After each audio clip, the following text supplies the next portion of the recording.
Øresundsakvariet. Vi skal også sige tak til Bedre Lystfiskeri, som har doneret 15.000 kroner, så vi kan holde nogle af de her foredrag. Og til Sol og Strand, en håndtrækning, som også har hjulpet os. Og så har vi 2 hovedtalere på i dag. Jon fra DTU Aqua og Jens Peder med hjørnet her fra Øresundsakvariet. Så Jens Peder er jo lokal ekspert i Øresund og så videre, og Jon er nok eksperten på stenrevsområdet, vil jeg sige i hvert fald. Jeg er formand for Stenrev Nordkysten, som er en forening, som prøver at promovere, at vi skal have nogle stenrev, og vi har flere argumentationer for det. Primært så er det noget med at få nogle fisk i havet, noget biodiversitet, og så det, som er mest politisk aktivt, det er jo noget med, hvordan man beskytter kysten. Og det er jo på grund af de her storme, der har været, men også på grund af de her forskellige muligheder, der er for at beskytte kysten. Vi har tidligere haft nogle foredragsholdere, som har været kystingeniører, og vi har haft biologer, og vi har haft forskellige folk ude. Så i dag så har vi fået selveste eksperten i stenrev, så det må være det mest relevante. Vi har snakket lidt om spørgsmål og så videre i løbet af aftenen. I må gerne stille spørgsmål til Jons oplæg, men ikke for meget diskussion, mens oplægget kører. Og så bliver der mulighed for nogle enkelte spørgsmål efter Jons foredrag. Så holder vi en kort pause. Jens Peder kommer på, og så runder jeg lidt af, og så til sidst der kan I også komme med spørgsmål der. Men vi skal prøve at holde os til konkrete spørgsmål, og ikke for meget politisk debat osv., fordi det er ikke helt det, der er fokus. Formålet er primært information, hvis man kan sige det sådan, ikke så meget debat. Debatten den kan vi tage til møderne. Når vi holder møder i Stenrev Nordkysten, så plejer vi godt op i Frivilligcenter Græsted, og vi kommer til at holde et par møder i løbet af efteråret osv., og så kan man komme op og deltage der, og forhåbentlig få lidt mere information og få lov til at give sin holdning til kende. Hvis der er nogen, der gerne vil på vores mailliste, så kan I komme op og skrive. Jeg har lige en blog med, så kan I komme op og skrive jeres mail på der. Og ellers kan I følge os på Facebook, hvis I er på der. Der hedder det bare Stenrev Nordkysten, og der kan man gå ind og se referater, og man kan se netavisen Gribskov optager, og der kan man se links til de forskellige ting der, så man kan se det igen. Og hvis I vil vise det til andre, eller dele link med andre, så der er andre, der kan se det. Vi vil rigtig gerne have det her budskab ud til politikerne, så de kan forstå, at stenrev er fremtiden. Yes. Så vil jeg præsentere Jon her. Mange tak, Tom. Tak for invitationen, og også tak til akvariet for at lægge lokaler til. Og jeg er da rigtig glad for at se så mange mennesker med interesse for stenrev. Det er storart. Mit navn det er Jon Svendsen. Jeg er forsker på DTU Aqua. Jeg er bosiddende I kender måske DTU som dem, der er i Lyngby, og der har jeg også arbejdet, men nu er jeg så flyttet til Silkeborg i mellemtiden, så det er egentlig der, jeg arbejder til daglig. Jeg har udført stenrevsprojekter i 10 år, godt og vel. Og i den periode, der er jeg kommet i kontakt med rigtig mange forskellige organisationer og forskellige funding, eller til at skaffe midler til at sætte gang i de her ting. Og det drejer sig om Veluxfonden, og det drejer sig om EU, og vi har fået penge fra Vattenfall, vi har fået penge fra Total Energies, vi har fået penge fra Energistyrelsen, og vi har fået penge fra en masse forskellige folk. Og nu siger jeg fået, det handler jo typisk om, at vi skriver en ansøgning, og så kan det være, at vi får nogle penge. Men det er, udover dem, der har finansieret vores aktiviteter, så har vi også samarbejdet med en masse folk, blandt andet Naturpark Lillebælt og Køge Bugt Stenerev og Als Stenerev, og forhåbentlig også her omkring snart. Men jeg vil gennemgå forskellige revprojekter, og hvis jeg har nogle spørgsmål undervejs, så kan jeg bare lige række hånden op. Det tror jeg er bedre, end at man sidder og måske glemmer spørgsmålet, så vil jeg hellere prøve at besvare det med det samme. Og jeg skal lige høre, om der er nogen af dem helt nede bagved, om I ikke lige vil være søde og tage et billede af mig dernede fra, fordi alle de her finansieringsfolk her, de vil jo gerne have dokumentation for, at jeg gør det her. Så derfor så vil jeg gerne have et billede dernede fra, hvis der er en af jer, der gider lige at tage et billede, at det her, det vitterligt har fundet sted. Tak. Så godt, men jeg tænker, at vi lige skal gennemgå planen for mit foredrag her. Vi starter med min baggrund, og så hopper vi videre til stenrev, og især stenopfiskning eller stenfiskeri, og så også deres stenrevenes genopretning, som jo er det, som jeg blandt andet arbejder med. Og så kigger vi lige kortvarigt på livet ved stenrev, og så gennemgår vi cirka halvdelen af de stenrevsprojekter, bare sådan kort med en 2-3 slides per stenrevsprojekt. Og så vender vi lige et projekt, der hedder Bar Reef, som vi er ved at udføre ved Samsø. Og det har jeg givet lidt mere tid, fordi det handler om kystbeskyttelse, hvor vi prøver netop, som Tom også snakkede om, at kombinere de effekter, man kan få i forhold til kystbeskyttelse, eller måske kan få i forhold til kystbeskyttelse via stenrev, og så biodiversitetseffekter.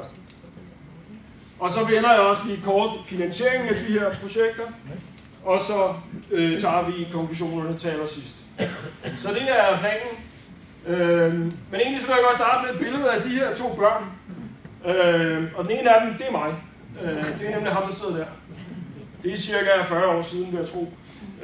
Og mine forældre, de plejede at læse bøger, sådan godnatbøger eller børnebøger, inden vi skulle sove. Og en af forfatterne, som mine forældre var meget glade for, det var Bill Peet. Det er ham, der sidder her. Og Bill Peet, han startede faktisk med at samarbejde. Han var rigtig god til at tegne. Og det kan man selvfølgelig også se på billedet her, alle hans tegninger. Så han startede med at samarbejde med Walt Disney. Men Walt Disney og Bill Peet, de kunne ikke rigtig enes. Så de, om jeg så må sige, gik hver til sit.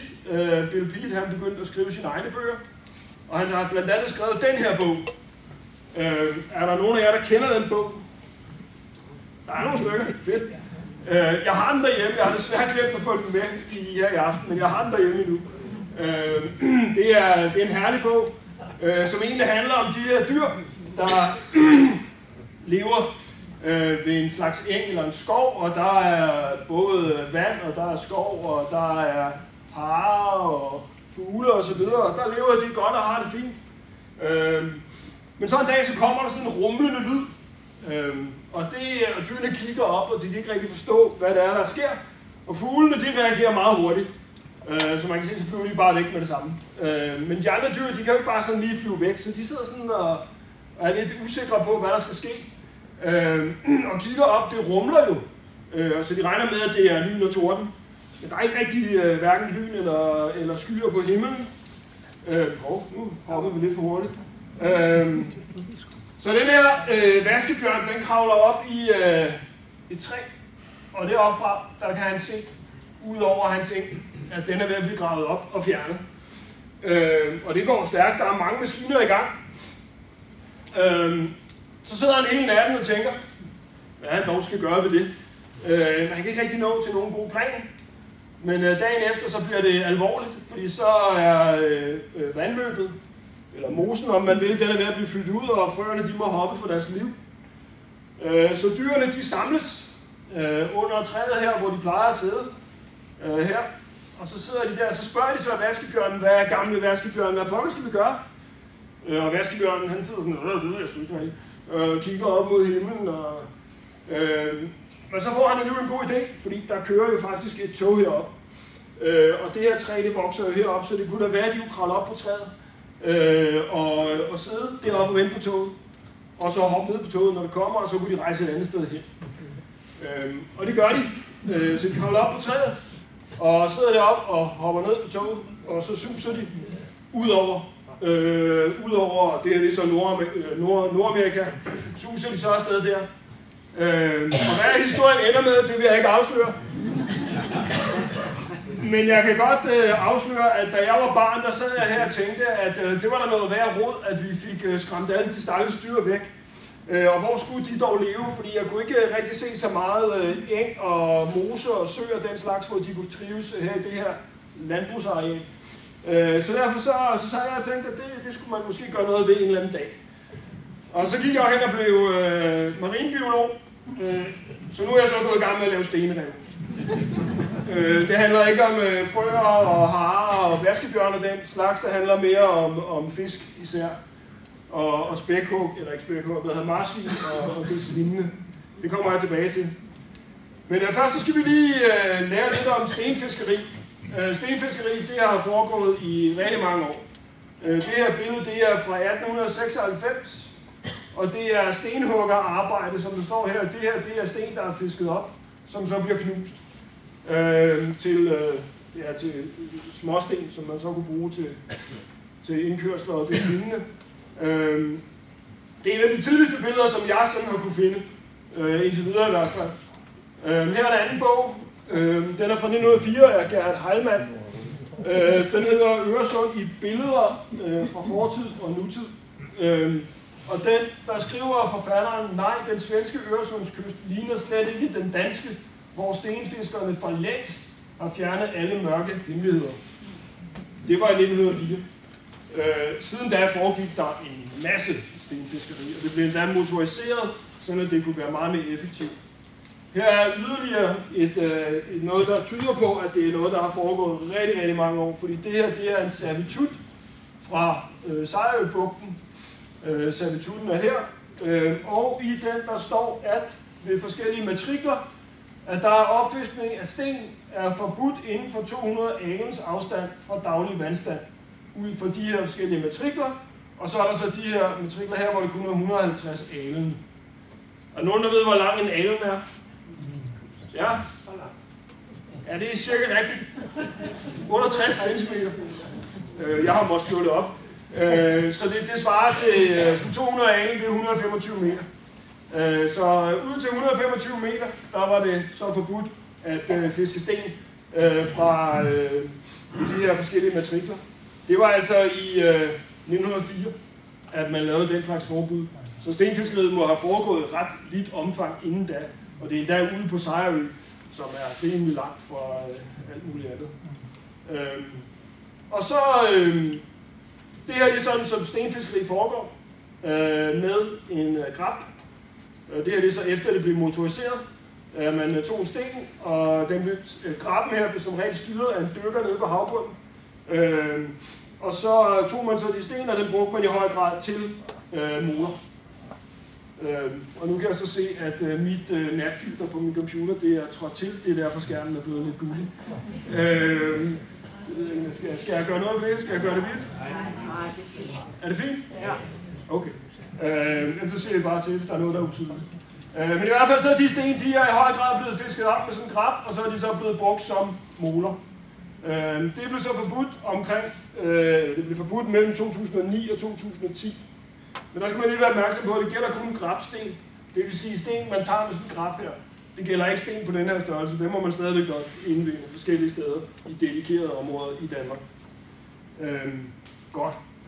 Det her det er så et kort, der blev udgivet i 2015 med input fra forskellige stenfiskere, blandt andet Valentin Christensen og forskellige andre stenfiskere, hvor man kan se, at der er fundet stenfiskeri sted praktisk talt alle steder.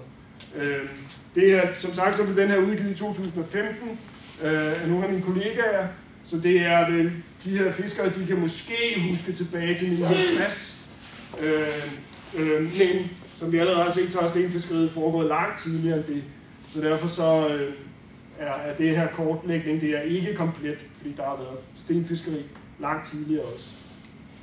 Derudover så er rev, det er jo en del af EU's habitatdirektiv under betegnelsen reefs, og det er en habitattype kode 1170. Det kan man slå op på meget kort tid, hvis man vil. Og det dækker både det, man kalder geogene rev. Geogene rev, de er lavet af sten, og så er der biogene rev, de er lavet af forskellige organismer, blandt andet østers og blåmuslinger. Det her, vi snakker om i dag, det er de geogene rev, altså stenrevene. Og hvis vi kigger på revene generelt, så er deres tilstand, den kan vi nemlig se her. Det er måske lidt svært at se på det her kort, men det her det er faktisk Danmark. Det er midten. Og alle de her røde, det er steder, hvor stenrevene de ikke er i god tilstand. Det er jo rimelig mange steder rundt. Man kan måske lige ane Sjælland her og Fyn her. Så stenrevene er i dårlig tilstand praktisk talt alle steder. ifølge Habitatdirektivet og de opgørelser, der er lavet i den sammenhæng. Så skal vi kigge lidt nærmere på livet ved stenrev, men måske inden vi gør det, er der nogle spørgsmål indtil videre? Jeg kan ikke se nogen. Så går vi videre. Det her det er en sandbund. En sandbund er jo glimrende, hvis man er en fladfisk, eller hvis man er en musling, der lever nedgravet i sand, eller hvis man er en orm, polykat eller deslignende, der lever nede i en sandbund. Men det er jo et forholdsvis homogent miljø, sådan en sandbund. Ret ensformigt. Men hvis der kommer en hård overflade, så kommer der også tang. Meget ofte, hvis ellers der er lys.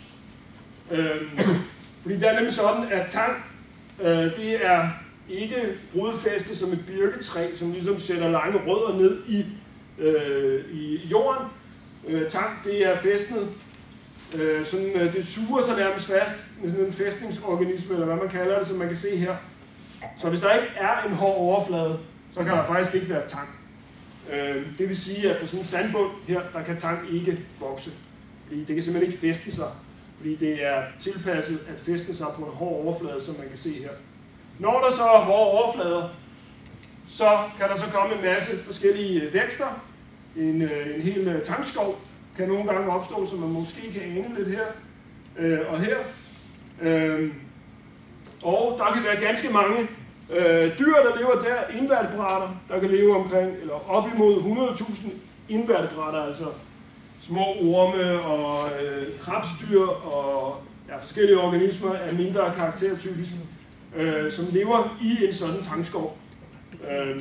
Og så kommer der nogle mindre fisk, og de kan så spise alle de her invertebrater eller smådyr, og de kan så blive spist af nogle større fisk, som for eksempel torsk, som man kan se her, der også står og skjuler sig. Og så kan der så komme nogle marsvin, som så både kan spise kutlinger og torsk. Så på den måde kan man ligesom sætte gang i en fødekæde. En organisme, som ikke lige er med her, men som dog også trives ganske godt ved stenrev, det er hummeren. Vi har lavet nogle undersøgelser, hvor vi dokumenterede forekomster af hummer på... Der er et spørgsmål. Kan vi få noget lys på billeder? Ja, godt, så skal jeg lige slå det der filter fra. Så tager vi. Ja. Nu når I snakker om sandet, så i det der Nordkystens fremtidsprojekt, så har man fokuseret meget om kornstørrelsen på sandet, og hvor vigtigt det er. Og det sted, hvor de har tænkt at hente sandet, har forkert kornstørrelse. Og det vil sige, at de mikroorganismer, vi har på Nordkysten lige nu, vi er ikke klar over det. Okay. Og det er ret væsentligt, fordi de organismer er også meget vigtige for biodiversiteten og de små fisk og så videre. Ja. Ja, det er nogle detaljer, som jeg ikke kender noget til. Og jeg holder bevidst Nordkysten fremtid lidt i en strakt arm, fordi at jeg skal ikke rodes ind i nogle politiske store beslutninger. Så nu er der kommet mere lys på. Det håber jeg, det hjælper. Men det her det er i hvert fald sandstranden, eller sandbunden. Og så når der kommer sten i en hård overflade, så kan tangen fæste sig, og så kan den vokse. Og så kan der opstå en tangskov, hvor der er sådan en kontinuerlig vækst af vegetation, som man kan se her. Og der lever så en masse organismer, og de bliver så spist af forskellige fiskearter, som bliver spist af større fiskearter, og som så kan blive spist af marsvin. Og derudover så trives hummeren også. Vi lavede et studie på et af vores rev, hvor vi fandt cirka 6-7 gange flere hummer i det område, hvor der var rev, når vi sammenlignede med sandbunden. Så der var i hvert fald flere hummer i området, hvis man kigger på, eller sammenligner med sandbunden. Jeg er nede bagved, I kan godt høre, hvad jeg siger også. Godt. Så har vi de her revprojekter. De er fordelt over det meste af Danmark, dog ikke ude på den jyske vestkyst.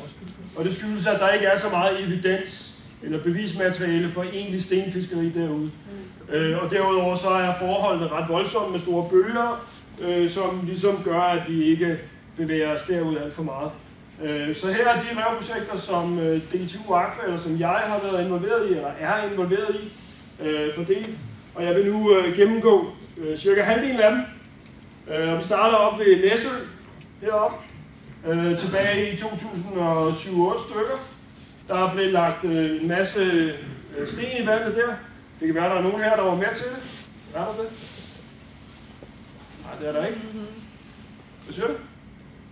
Det var der vist ikke. Men i hvert fald så var det 27.000 kvadratmeter havbund, der blev genoprettet med sten. Der var nogle revformationer allerede, men der var fjernet mange sten derfra, og dem lader man så ud igen ved de her grønne toppe, man kan se i det her område, som er et scan af havbunden. Og i alt i alt så bliver der lagt 100.000 tons kampesten ud. Så det er jo ret store stenmængder, der blev smidt i på den her måde. Altså bare direkte fra overfladen og smidt ned, og så måtte de bare synke ned, som de nu gjorde. Sidenhen har vi så lavet forskellige rev, det kommer jeg også ind på senere, men forskellige revformer, hvor at de her, stenene bliver lagt ned med en maskine, som egentlig kan nå helt ned til bunden, således at man kan lægge dem præcis, som man gerne vil have dem i den udformning, man gerne vil have. Ja? Hvis jeg kampesten, kan du definere det lidt mere? Det er større end 30 cm i diameter i hvert fald. Og er det sådan der, natursten, eller er det... Det er sten, det er alle sammen sten fra Norge. Der er det ved det, at der er mange, der foreslår, eller spørger, hvorfor vi ikke bruger sten fra marker. Og jeg kan godt forstå argumentet, fordi at man tit kører forbi nogle bunker af sten med på markerne. Der skal man bare være opmærksom på, at der er forskellige problemer med at bruge marksten. Et er, at når de ligger, som de gør på en mark, så er der faktisk firben og slanger og andre organismer, som kan have gavn af de sten. Derudover så ligger de her bunker af sten, de ligger meget spredt fordelt, så det er temmelig omkostningstungt at få dem hentet. Og der ligger i virkeligheden kun nogle få kubikmeter sten i sådan en bunke. Og når vi snakker om, at der bliver lagt 100.000 tons sten ud her, så er det rigtig, rigtig mange landbrugsbunker af sten, der skal samles sammen og køres til en havn og opmagasineres der. Derudover så kan sådan en bunke af sten, den kan også godt rumme noget forurening. Det kan godt være, at der er noget olie, der er løbet ud over stenene, eller der ligger noget plastikaffald mellem stenene, eller tilsvarende problemer, som så gør, at man faktisk er nødt til at vaske stenene, inden man lægger dem i vandet.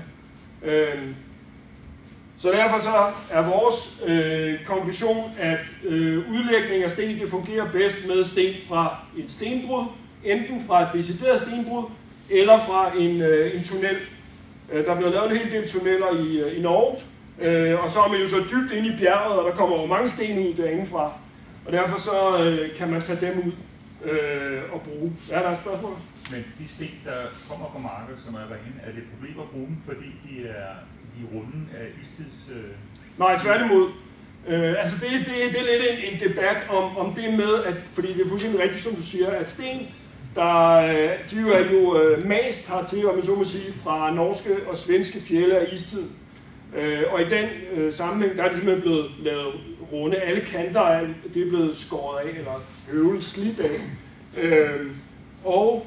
Så er det så blevet diskuteret, om man skal bruge runde sten, fordi det ligesom er den oprindelige sten. Men de sten, vi bruger, det er brudsten, og de er jo noget mere kantede.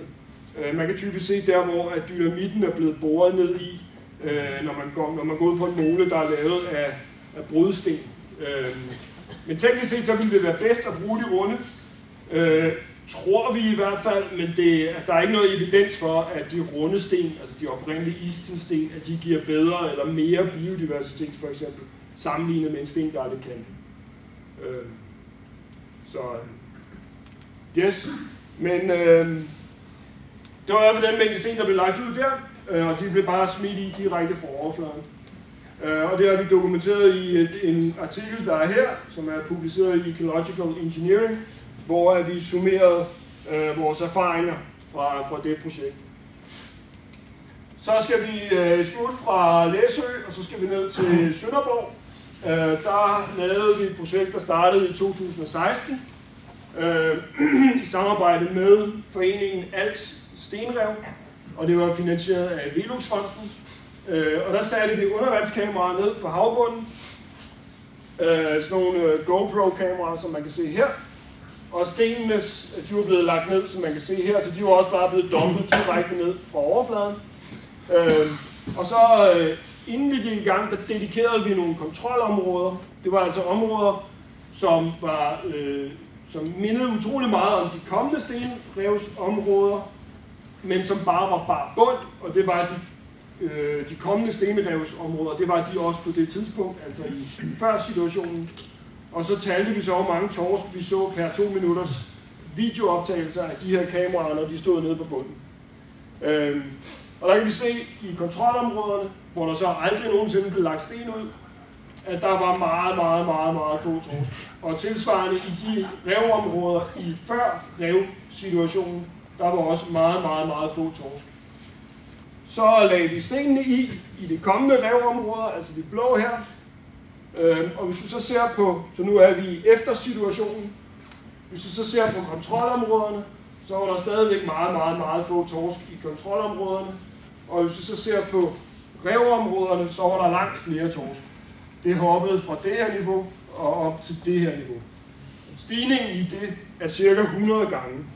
Så der kom samlet set, gennemsnitligt set, cirka 100 gange flere torsk fra det her meget lave niveau til det her relativt høje niveau, når de her sten var blevet lagt ud, når vi dokumenterede det med de her undervandskameraer. Ja? Hvor lang tid efter udlægning af sten er det efter? Det er meget kort tid efter. Det er svært at skaffe finansiering til projekter, der tager 5-10 år. Så det her det er faktisk kun et halvt år efter. Så torskene indvandrer meget hurtigt i områderne, når stenene kommer i vand. Flere spørgsmål?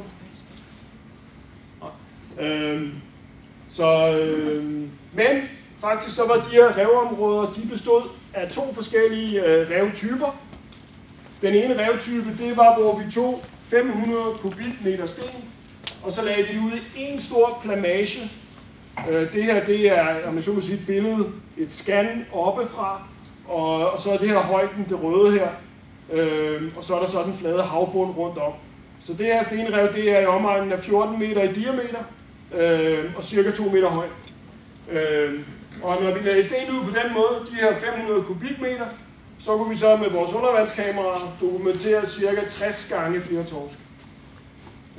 Når vi så tog den samme stenmængde, stadigvæk 500 kubikmeter, og lagde dem ud, som i stedet for at tage og lægge sten i en stor dynge, 2 meter høj, cirka 14 meter i diameter, så spredte vi det ud i 16 mindre toppe, som så havde en diameter på cirka 3 meter.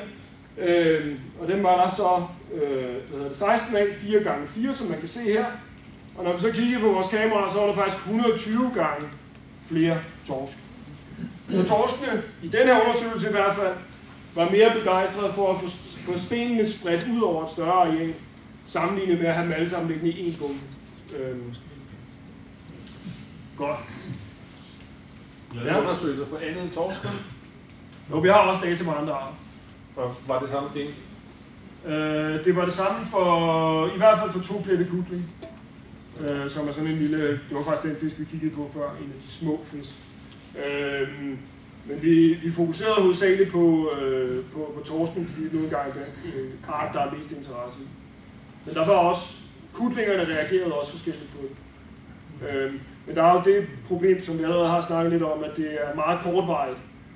Så de her fisk, de havde kun cirka et halvt år til at indvandre på området. Og efter et halvt år, der er sådan en sten, der er lagt i vandet, den er jo bare en nøgensten. Der er jo ikke kommet nogen egentlig tangskov eller noget på det tidspunkt. Og spørg, hvad dybt er det? Det her det er 6-7 meter. Begge, både, altså vi havde 2 af dem her, og så havde vi 2 af de her, og det hele er lavet på mellem 6-7 meter. Hvad kostede det at etablere for den der 500 tons sten?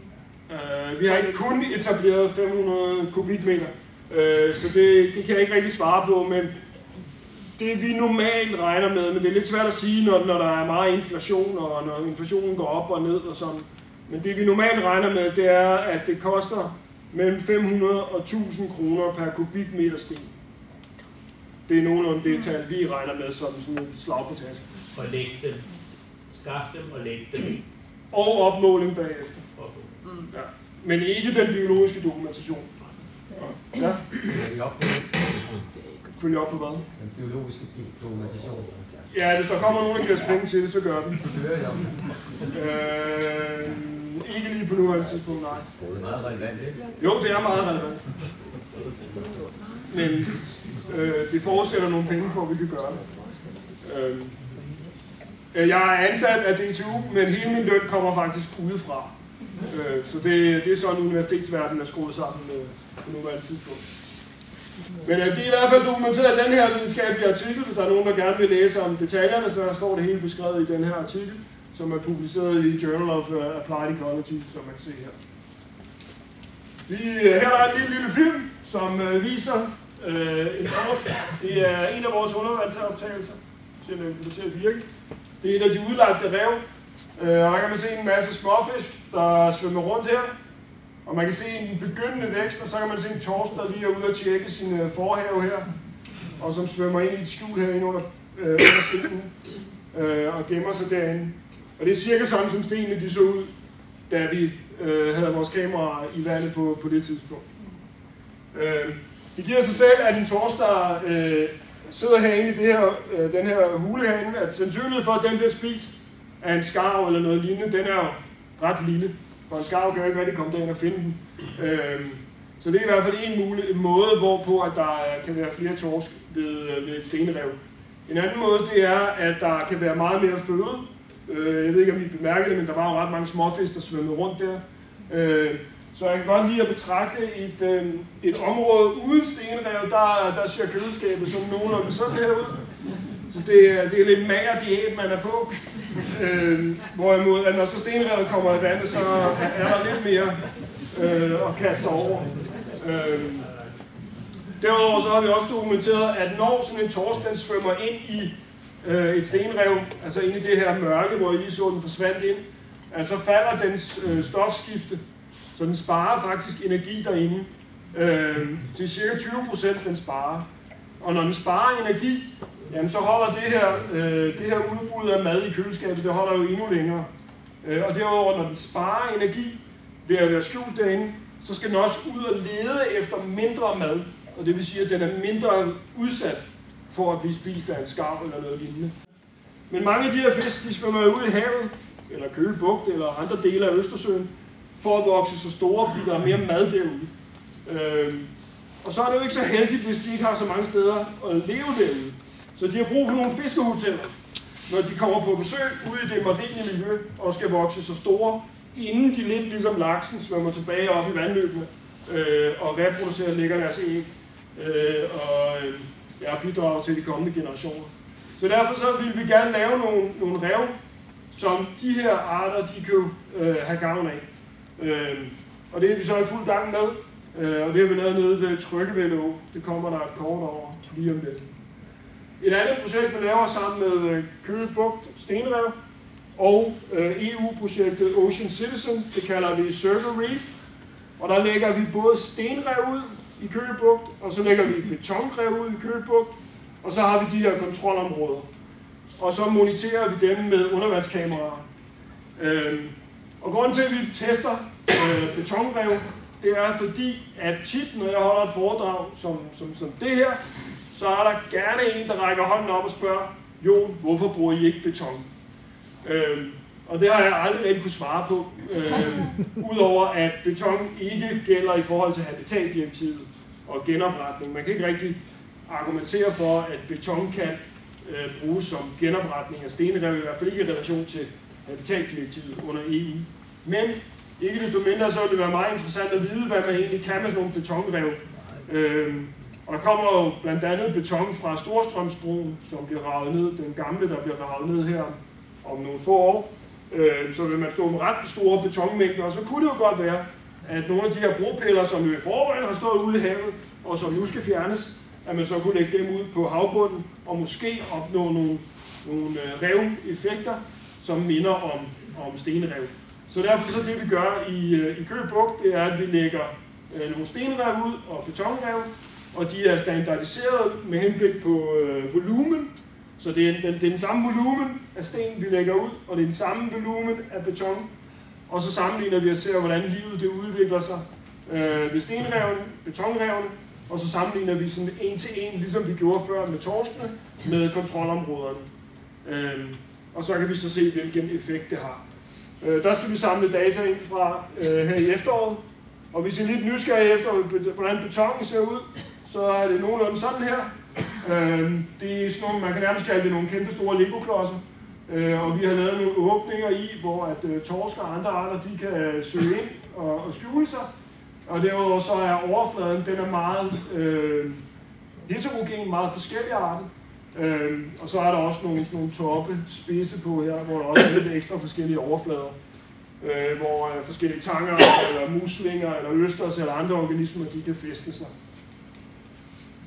Der er den fordel ved Køge Bugt. Det her det er jo iltsvind, og man snakker meget om iltsvind for tiden. Og der er den fordel i Køge Bugt, at der er faktisk ikke rigtig dokumentation for iltsvind i Køge Bugt. Så det er jo ganske godt. Fordi det er nemlig noget, man skal være meget opmærksom, at hvis man laver revprojekter ude på dybere vand, så er der altså rigtig mange steder i Danmark, hvor der er risiko for iltsvind. Så der er det enten at holde sig væk fra de områder, eller i hvert fald at rykke sine revprojekter op på lavt vand. Fordi op på det lavere vand, der er risikoen for iltsvind, den er meget mindre.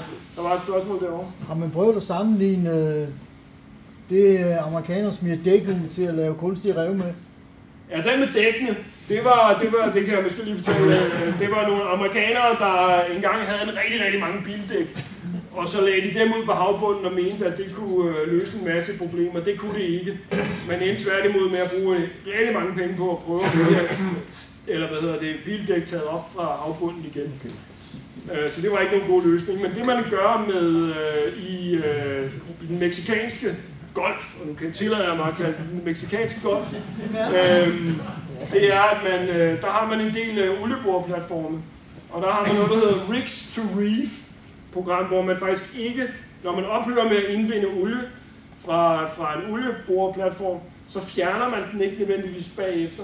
Man tilpasser den og skærer platformen af måske 10 meter nede, og så bibeholder man faktisk strukturen fra platformen nede på havbunden i det her Rigs to Reef program.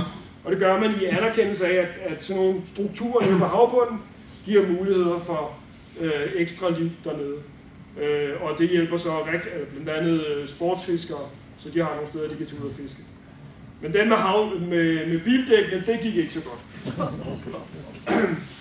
Nå, men i hvert fald, hvis der er iltsvind, så skal man enten holde sig væk, eller også så skal man rykke sig op på meget lavt vand med sine revprojekter. En anden ting, vi bliver lidt udfordret med i Køge Bugt, det her det er Amager, og det her det er Køge Bugt, det er, at der er faktisk rigtig mange andre aktiviteter i Køge Bugt, hvor at havbunden allerede er udlagt til nogle helt specifikke aktiviteter, og dem kan vi ikke bare sådan komme og lave op på, selvom vi gerne vil. Det her det er det projekt Circle Reef, der hvor vi har stenerev og betonrev. Det kunne vi lige finde plads til hernede mellem med det her område og det her område. Og der var jo også nogle krav til vanddybden og til forskellige andre ting. Så det mest oplagte område, som ikke skulle bruges til alt muligt andet, det var det her område lige mellem alle de her andre forskellige planlagte aktiviteter. Og det er jo også kabler, der kan komme ind fra vindmøller. Det er der blandt andet planer om hernede ved Tryggevældeå, at der skal trækkes vindmøller ind ud fra, eller det var der i hvert fald planer, ude fra en vindmøllepark, som den hedder Aulands Hage. Den er så vist nok sat i bero indtil videre. Men i hvert fald så skulle der trækkes ledninger ind, eller kabler ind med strømforsyning, og det kan også begrænse sådan nogle revudlægningsaktiviteter. Ja. Hvilken dybde ligger det på, hvad? Det her Circle Reef, det er 9-10 meter. Og det kan vi godt tillade os, netop fordi der ikke er dokumentation for iltsvind i Køge Bugt. Det her over, det er vores fiskehoteller. Tryggevældeå, den løber ud lige her i nærheden, og Vedskølleå løber ud lige her i nærheden også. Og det er der er arbor, renter og ørder i. Og så håber vi selvfølgelig, at de vil få gavn af de her fiskehoteller, vi får lagt ud, eller som faktisk er lagt ud allerede på nuværende tidspunkt. Men det er i hvert fald også noget, man skal være opmærksom på, at det er alle de her andre aktiviteter, man skal prøve jonglere med, at man ikke bare sådan lige tror, at hele havbunden er til rådighed. En anden ting, man også skal være opmærksom på, men som vist ikke er nævnt her, det er arkæologiske interesser. Der er ret mange arkæologiske interesser på den danske havbund, og der skal man tænke på, at havet jo har været lavere siden istiden, og det vil sige, at der godt kan være en boplads ude på 5-6-7 meter vand, hvor der faktisk er fundamenter og sten, der er lagt af stenalderfolk osv. Og dem må man ikke begrave med et stenrev.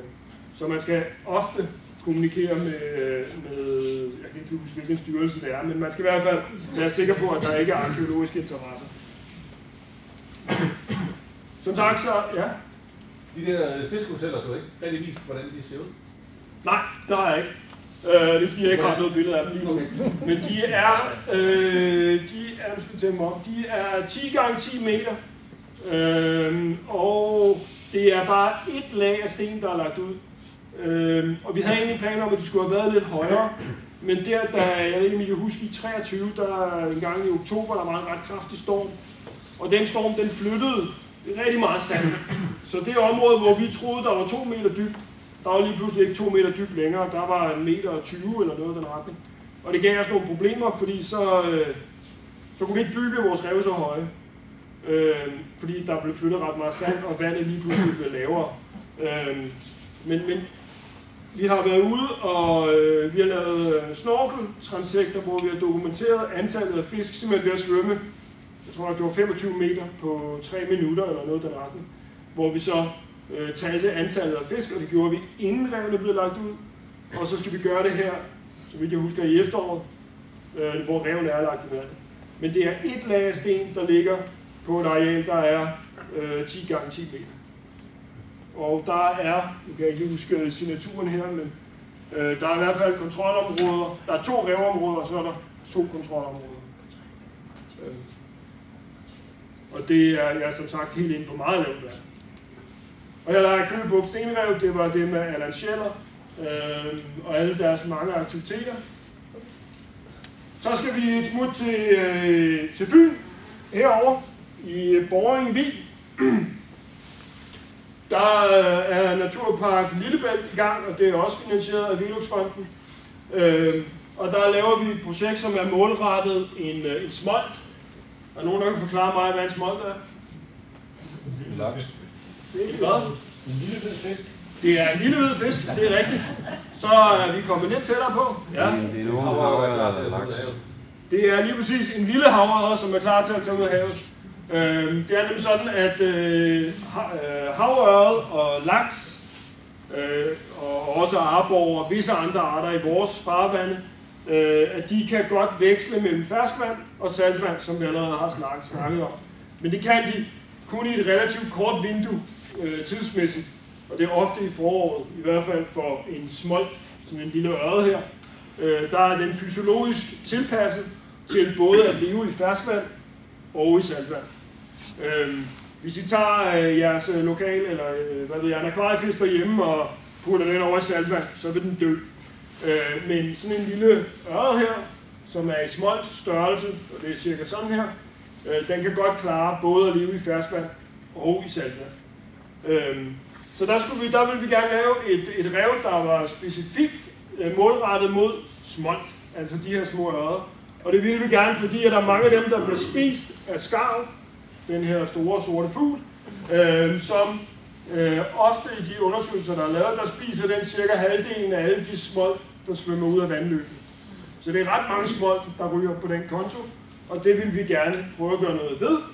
Så der er lige en lille billedserie af det her. Det her, det var forholdene, som vi gættede på, at de var uden et smoltrev, hvor både skarven tog smolt, en sæl kunne tage en smolt, og en mink kunne også tage en smolt. Og så var det ikke rigtig fedt at være smolt, når der ikke rigtig er nogen steder at gemme sig. Når der bare er en helt flad sandbund. Så derfor så foreslog vi, at man måske kunne lægge nogle stenrev ud, eller et stenrev ud, hvor fiskene så kunne gemme sig mellem stenene, og i øvrigt så ville der komme forskellige former for tang, og der vil komme forskellige former for smådyr, som vi allerede har snakket om. Og muslinger vil der sikkert også vokse. Muslinger fæstner sig jo også bedst til hårde overflader, ligesom tang. og så ville smoltene, så måtte skarven flyve et andet sted hen og finde mad. Fordi nu var de her smolt, altså de havde gemt sig. Så derfor så har vi designet det her rev. Vi er ved Varbjerg Havn. Det her det er Varbjerg Havn. Det her det er Storå på Fyn. Og det her det er dybdegrænsen mellem 2 og 3 meter. Og det her det er selvfølgelig stranden. Og så har vi lagt vores smoltrev ud som sådan en hesteskoformet placering her. Således at alle de her små ørder eller smolt, som svømmer ud den her vej, de skal altså forbi vores rev på en eller anden måde. Og så håber vi, at vi kan se en ændring i deres adfærd, at de vælger at blive i det her område længere tid og have gavn af de muligheder for skjul, som de formodentlig opnår ved det. Og det er vi faktisk ved, revet er lagt i vandet nu, og vi er ved at dokumentere det i det her forår. Fordi som sagt, så svømmer de her smolt jo ud i april og maj, så vi er i fuld gang med at sætte forskellige former for lytteudstyr op herude. Og vi har data fra 2022, og dengang der ikke var noget rev, og så sammenligner vi så nu med situationen, hvor der er et rev i vandet. Og så håber vi, at de her de klarer sig lidt bedre derude. Derudover så det her rev, det ligger, der er en parkeringsplads her, og der er et ishus herinde, og så er der et ret stort sommerhusområde. Så det her rev, at man kan se dem direkte fra kysten, og ved lavvand, der kan man faktisk se ret langt herude, selve revformationen. Så kør forbi Varbjerg Havn, hvis I en dag er på Fyn. Bageren i Branderup er også god i og det er det fungerer så også som et formidlingsrev, netop fordi det er så tæt på stranden. Så man bare kan hoppe i og snorkle derude og se den gradient, der er i vanddybden, og hvilken effekt det har på fiskeforekomster og tangbegroning osv. Og så forventer vi også de mere traditionelle reveffekter, blandt andet torsk, men vores fokusart, det er denne her gang smolt. Så vores undersøgelse er målrettet mod smolt. Må jeg spørge om ting? Ja. Hvad med indlejring af sand? Ja, det er et potentielt problem her, blandt andet fordi, at der er jo den her å, og den transporterer en hel del sand ned. Og en af grundene til, at vi valgte det her område, det var, at det her store område, det var kun sand, da vi startede. Fordi så forventede vi, at vi kunne se en ret kraftig effekt, fordi der bare var sand. Og det er et potentielt problem, men vi har et rigtig godt samarbejde med alle i den her havn. Faktisk så er Finn og Jørgen, og også nogle andre gutter i år, som sejler med os ud og lave de her undersøgelser. Og de er alle sammen med i den her havneforening her. Og vi holder foredrag over i det her havnehus, der ligger herovre. Så de lokale de er fuldt med på, hvad der foregår. Og de graver i øvrigt ud i den her rende her. Det gør de hvert år, måske endda et par gange om året. Og det gør de allerede inden, at vores rev, eller smoltrevet, kom i vand. Ja. Er smolten der for opdræt eller for gydefisk? Det er for gydefisk. Ja. Der er en ret stor naturlig produktion af små ørder, altså smolt, i Storå på Fyn. Så det er naturlige forekomster for fisk, der svømmer ud. Ja. Ja. Hvad er der med Kystdirektoratet? Hvad siger du? Kystdirektoratet, der styrer alt det der med stenen og sådan noget, og bådfolket, der ikke kunne sejle der og sådan noget. Altså det vi gjorde, det var, at vi startede med at snakke med de lokale. Og derudover så er det jo Naturpark Lillebælt, som har et ret godt fundament i hele det lokale område. De fleste kender til Naturpark Lillebælt.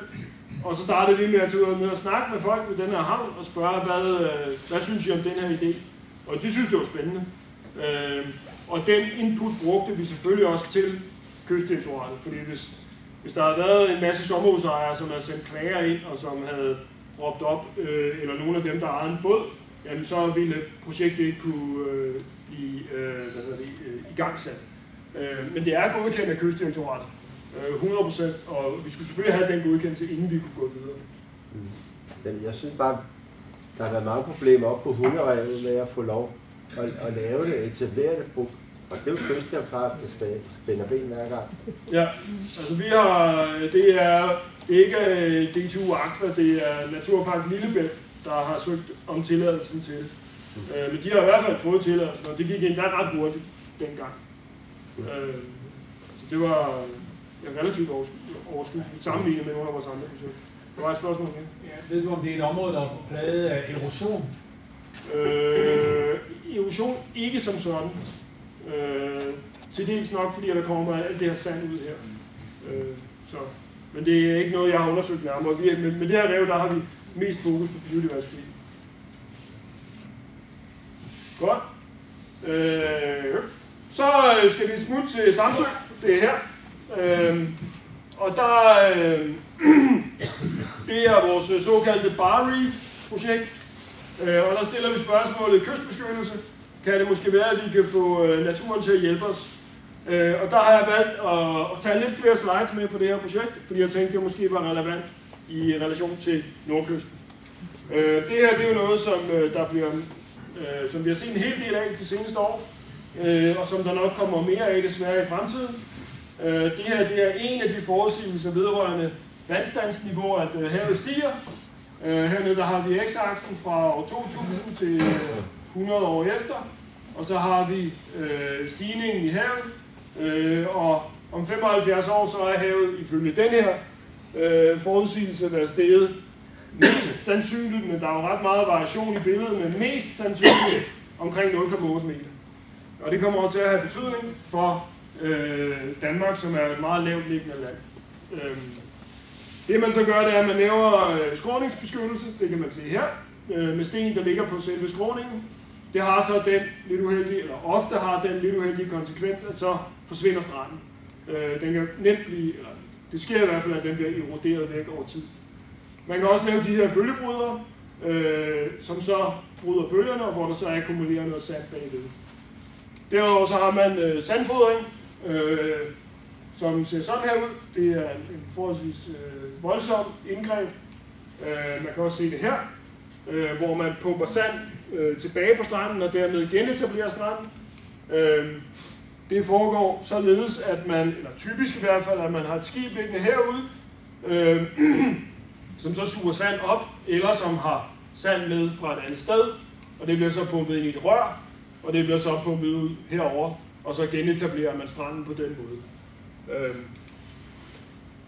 Så det ser nogenlunde sådan her ud, eller kan se sådan her ud, hvor man suger det op her, og så ryger det herind, og så genetablerer man stranden. Og det er jo selvfølgelig klart, at stranden bliver genetableret på den her måde. Det man måske tænker så meget over, det er de fisk, der bor herude, og som måske er en lille smule utilfredse med, at deres levesteder de bliver suget væk. Så derfor så har vi forsøgt at stille spørgsmål, om vi måske kan få naturen til at hjælpe os. I stedet for, at det er til dels inspireret af den her Guarnell-artikel fra 2016. Og det er fra nogle koralrevsområder, hvor at der er de her koralflader her, som tager de største bølger, og så løber vandet hen over nogle havgræsser, som så også bringer bølgerne lidt ned. Og så inde ved mangroven, der sker der så noget aflejring af sand, som så yderligere beskytter kysten. Så kan man godt være, at man kan diskutere, om det her det er relevant for danske forhold. Men det er det måske alligevel. Artiklen er her i øvrigt. Det er det måske alligevel, fordi der går jo også ting inde på den danske strand, marehalm og des lignende, som også bidrager til at stabilisere stranden. Derudover så kunne det jo godt være sådan et koralrev, at det kunne blive erstattet af et stenrev, og at de her havgræsser, at det kunne måske i virkeligheden være ålegræs under danske forhold. Så det er ligesom det, vi prøver at undersøge. Her der er et tankeksperiment, som lige er en lille smule komplekst, men hvis man gerne vil se det, så kan man hoppe ind på den her YouTube-side. De har en beholder her, og der er sådan en bølgegenerator her, som man kan se, den genererer en bølge her. Og så løber vandet, bølgen løber henover her, og så rammer det en kant her. Og så er der en lille beholder herom, hvor man kan måle, hvor meget vand, der rører op over den her kant. Og der laver ham ingeniøren her, han laver så forskellige former for kystbeskyttelse, forskellige strukturer ud her, og så måler han, efter bølgerne har ramt her, hvor meget vand, der løber ned i den her beholder herover. Og så tester han forskellige tiltag, kystbeskyttelsestiltag i miniatyrformat selvfølgelig, og så måler han, hvor meget vand der er her. Og et af de tiltag, som faktisk giver det bedste resultat, det er et rev, der er placeret herude. Altså et godt stykke væk fra kysten. Og så måler han nærmest ikke noget vand i sin beholder herovre. Og det er jo lidt inspirerende. Jeg ved godt, at det her det er jo bare et lille bitte tankeeksperiment. Men det kunne jo godt være, at det rent faktisk fortalte noget, som man kunne bruge på en dansk kyst. Netop er det et rev, som ligger et godt stykke ude, at det måske kan have en positiv effekt i forhold til kystbeskyttelse. Måske, siger jeg. Fordi vi ved det ikke. Nå, men i hvert fald så er det her jo den nuværende situation mange steder i Danmark, hvor man suger noget sand op på dybt vand, og så sejler man ind til en strand, og så genopretter man stranden ved at lægge sandet tilbage, og det kan man gøre via noget, der hedder rainbowing, hvor man pumper sandet ind over, eller sprøjter nærmest sandet ind over, eller man kan have nogle rør, der pumper vandet ind, som vi allerede har set. Det man kender som sandfodring eller strandfodring. Ofte så skal det gentages efter 3 til 6 år, fordi det sand jo har en tendens til at blive skyllet væk. Det afhænger af forekomst, eller hvor mange storme der kommer, og stormenes retning, og stormenes styrke. Men det skal i hvert fald oftest gentages. Og det kan betyde, at det kan koste op mod 1 million kroner per kilometer per år, samlet set. Det vi så prøver med vores Barreef-projekt, det er at se, om vi ikke kan anlægge et stenrev et godt stykke ude fra en kyst. Og vi har allerede set, hvordan der kommer tang på sådan en kyst, eller på sådan nogle sten, og der kommer sikkert også nogle muslinger, som så vil tage de her bølger, som rammer kysten, og som så måske vil beskytte kysten herinde. Og hvis vi er rigtig heldige, så kommer der til at vokse ålegræs her på indersiden af revet, og så kommer det til at virke ligesom det havgræs, som vi så under de tropiske omstændigheder. Ja? Når du siger et godt stykke ud, er det så ude på 6-8 meters dybde? Nej, det er det ikke. Vi udfører det her projekt på Samsø, nøje udvalgt lokalitet, og der ligger revet 200 meter ude, men det er en ret flad strand, der er der, så der er faktisk kun 3,5 meter dybt derude. Og revet bliver bygget 2,5 meter højt, så det kommer til at ligge cirka 1 meter under vandoverfladen, eller altså toppen af revet kommer til at ligge 1 meter under daglig vandånd, så må sige. Egentlig så havde vi oprindeligt planlagt, at revet skulle gå helt op til vandoverfladen, men da vi så lavede det, eller da Erik Damgaard Christensen fra en anden afdeling på DTU, da de lavede nogle modelleringer, så viste det sig, at hvis revet gik helt op til overfladen, så var det faktisk lidt for effektivt. Så derfor så skubbede vi det sådan ned 1 meter under overfladen. Vi ville ikke have det op over vandoverfladen, fordi det skulle ikke fungere som sådan en skarv hvor der kunne sidde en masse skarv på. Så derfor så ville vi have det ned under vandoverfladen. Ja? Hvilken bredde har det rev, I laver der? Jeg kan faktisk ikke helt huske detaljerne, John, men det er noget, jeg tror, er det måske en samlet 12 meter? Jeg kan ikke rigtig huske det. Og længden? 100 meter lang. Revet bliver 100 meter lang, og det er, vi ville gerne have lavet det længere, men det er jo nogle budgetmæssige overvejelser. Så det ligger dobbelt så langt ude, som det er bredt? Ja, faktisk. Okay. Ja. Når du sagde, at det blev for effektivt, hvis det lå tættere på overfladen, hvad mente du med det? Der mente jeg er glad for at spørge, der mente jeg, at de ville simpelthen akkumulere for meget sand på indersiden. Og det vil sige, at der ville være et negativt sandbudget andre steder. Og dermed var der risiko for meget, men så må sige, erosion andre steder. Fordi at hvis det her rev gik helt op til vandoverfladen, så ville der aflejres rigtig meget sand herinde, og så ville det sand, man så må sige, mangle enten nordfor eller sydfor. Ja. Er der nogle tanker på, hvordan det vil i forhold til cementering af sand på bagsiden, hvis de ligger sådan på perlerækker på en altså 50 stenrev langs Nordkyst? Ja, og der ryger vi så ud nogle tekniske ting, som jeg ikke har særlig meget viden om. Men der er det netop, at man kan måske kan nå i den situation, hvor at hvis revene de ligger som en perlerække, at så for enden af perlerækken, så er der ikke rigtig mere sand tilbage. Fordi at alle dem tidligere, de har taget hver deres portion af sandet, og så lige pludselig mangler der sand længere dernede af, hvis man akkumulerer rigtig meget sand i forbindelse med sådan nogle rev. Men jeg skal understrege, at det er jo et forsøgsprojekt, hvor vi prøver at lave det ude i den virkelige verden og teste, om den her idé virker. Og det er derfor, vi nøje har udvalgt Samsø, fordi at der er relativt gode vandforhold, altså vandet er nogenlunde rent i Kattegat, og vi tror, der er muligheder for øget biodiversitet, Der er rimelig god lokal opbakning, blandt andet har vi god lokal opbakning fra Samsø Kommune. Og derudover så tror vi, eller de modelleringer, der er lavet af kystbeskyttelsen, at den tyder på, at det vil virke der. Ja. Ja. Jon, har I tænkt på at måle, hvor meget der holdes tilbage, efter at sedimenter jo er blevet pumpet ind over? Og det er heller ikke for en bølgebryder det væsentlige, at man slår bølgen i stykker. Det væsentlige er bagsugsdæmpningen, således at man mellem strandsengen, det var der sidste skulp her, og ud til indersiden af revet, at der aflejer, så det efterhånden vokser på indersiden. Ja. Det er det, der er væsentligt, ja. Så man, undskyld, jeg siger det, aldrig har forstået. Ja, altså det er lavet med de bedste DHI-modeller, der er til rådighed. Og selve detaljerne i dem, det er lidt uden for mit arbejdsområde, og der må jeg henvise til Erik Damgaard Christensen. Ja. Ved du, om det er en erosionskyst der? Så vidt jeg husker, så er den her kyst, den er faktisk, der er erosion under storme. Men ikke kronisk erosion? Men det må du ikke lige hænge mig op på, men så vidt jeg husker, er der ikke kronisk erosion. Godt.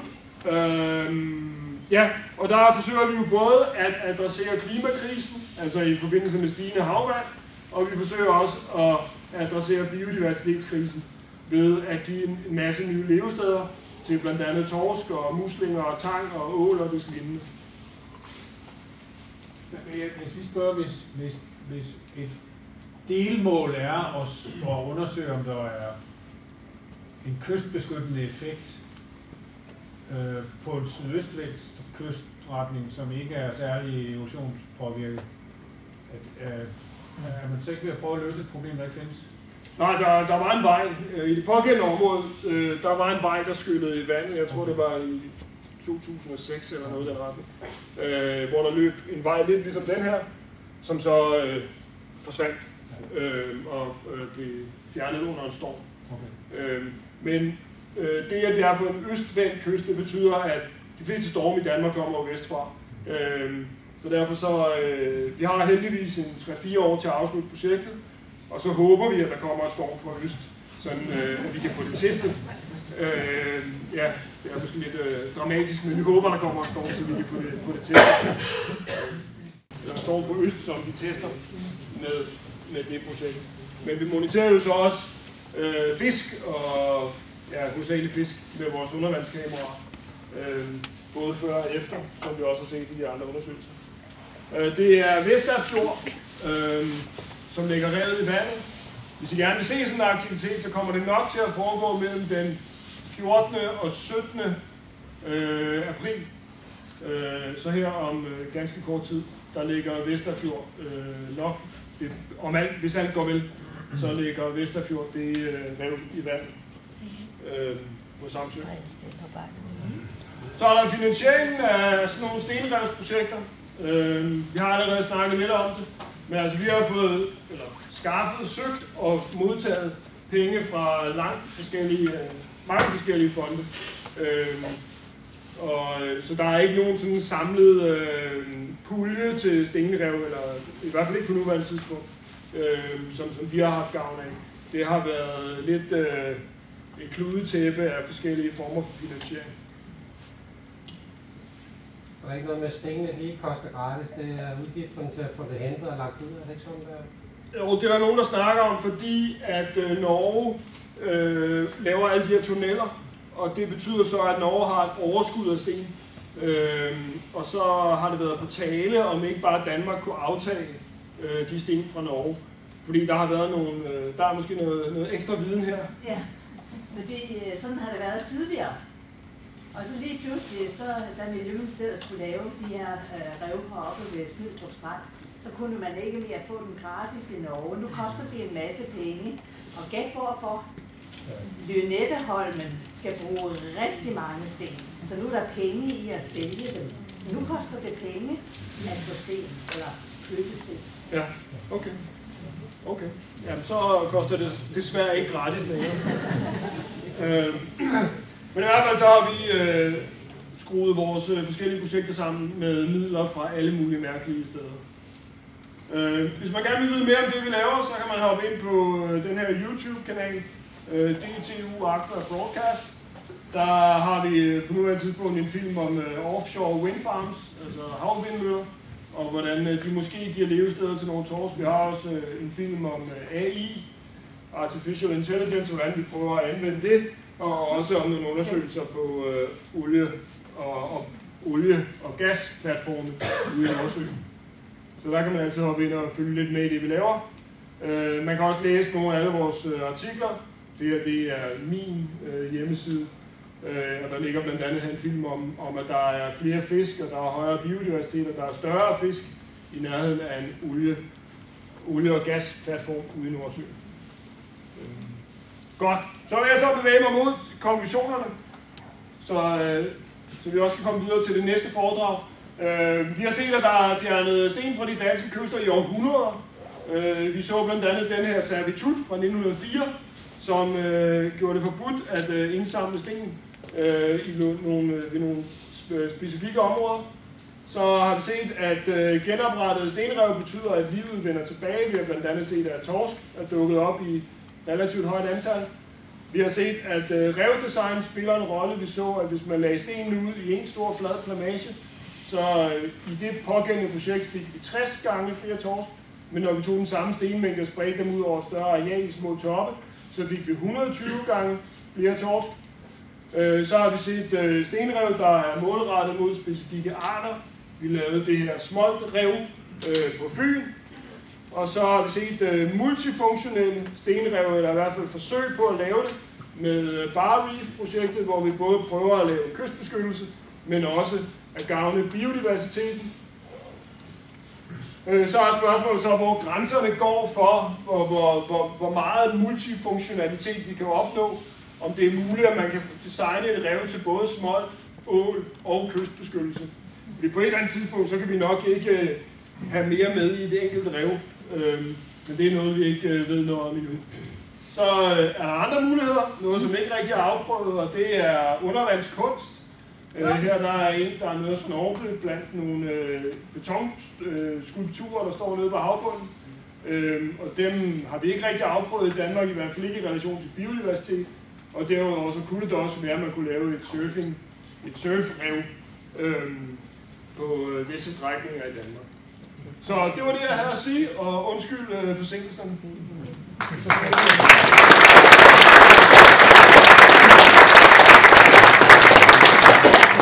Formidler på Øresundsakvariet her og alle mulige steder, og vi har rigtig mange forskellige naturprojekter i gang, både på Nordkysten og nede igennem Øresund. Da I kom ind herop, så har I bemærket I forhåbentlig her skønne stenrev, vi har som midterakvarium, når man går forbi der. Og det er faktisk for at lave, eller vise den her rekonstruktion. Det er en rekonstruktion af det stenrev, der er over på Grollegaard, over på den svenske side. Fordi som Jon også sagde, så har svenskerne, de har ikke taget alle deres sten op. Hvis man ser sådan et flyfoto af Øresund, så er det påfaldende mange sten, der ligger på den svenske side, men der er ingen på den danske. Så Grollegaard, der vil jeg vise som afsluttende video, fordi så skal I nemlig se, hvordan et stenrev skal se ud, hvis det er virkelig, virkelig godt.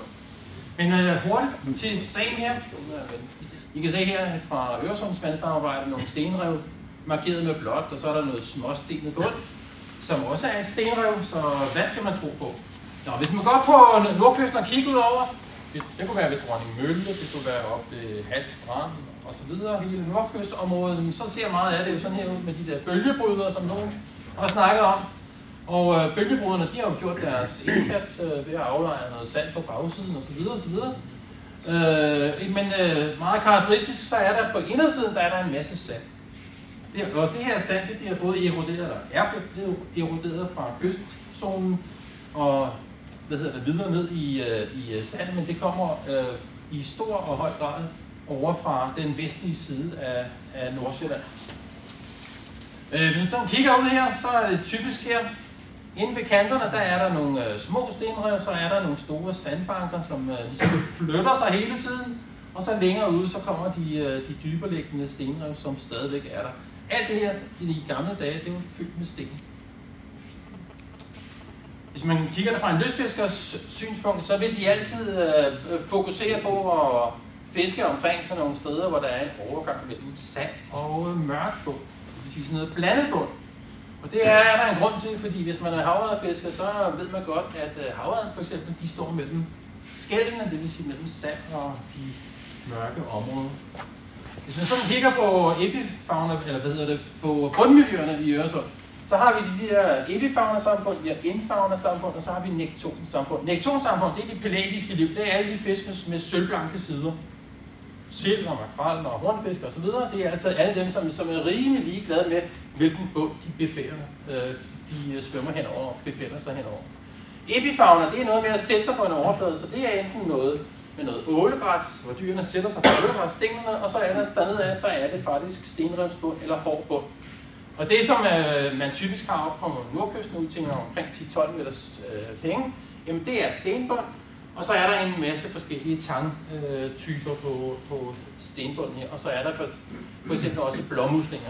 Når vi kommer længere ud på en 14-18 meter og helt ud på en 30 meter, så kommer der nogle andre stenrevs, typer, havskrabber og modinland. Herinde på den helt lave sandbund, det er det, vi kalder Makoma-bund. Det er nogle muslinger, der har givet bunden navn.